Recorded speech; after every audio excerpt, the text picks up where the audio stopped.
Në ndërkohë, POH ti dhe POH antibiotik natyror është edhe të gjitha llojet e qepës, por me që i ke kështu të renditura, sepse ajo që ka shumë benefite dhe preferohet me u përdorë është qepa e kuqe. Po le të shkojmë kështu në mënyrë kronologjike. Secila i ka ato efektet e veta, për shembull, qepa e verdhë është qepa e zakonshme që mas shumë të e përdorim edhe në kuzhinën tona, përdorim për gjella. Çka e po është një ulum temë shumë interesant që të i ke përshana na çdo herë me hungër qep, me hungër sasit madhe të qepës, për shkak që është antibiotik natyral, po një person, për shembull mbrana ditës një qep mjafton për mi marrë ato vlerat ushqyese, për shembull që i duhen prej qepës. Në çfarë do forme? E zire, fërguar, në çfarë do forme, ose në gjellë, është e pamundur mbrana ditës ose sallot ose gjellë me përgadit me pas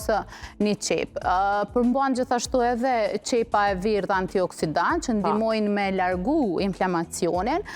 komplet qep ndikojnë sistemin tretës, edhe si antibiotik natyral. Po, qepa e verdhë është ma e zakonshme për shkak të edhe fibra, për shkak të edhe sasisë antibiotikëve që përmban edhe është ma e përshtatshme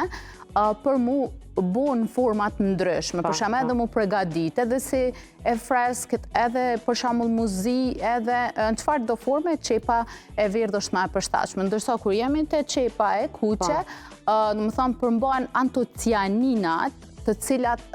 përveç veprimit antibiotik edhe krejt të tjerat,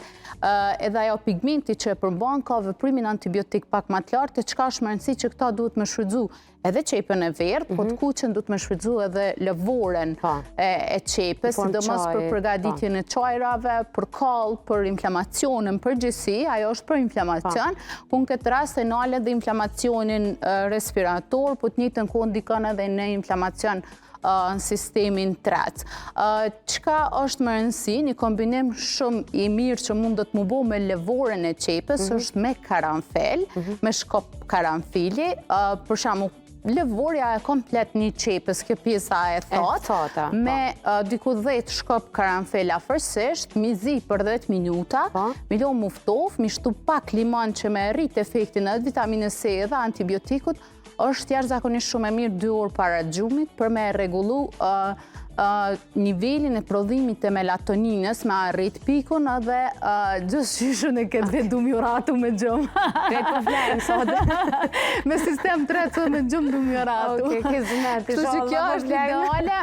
po, ndikon të i për mirë, ka plot ullumtime, edhe me të vërtet e komprovu edhe në vetë të pacientat, për shkak që është lëvorja nuk është që krijon edhe aromë adinjo të mirë që me të mbetë, se zakonisht para gjumit e kemi shumë që mëngjes zgjumë tani me një iritim ashtu.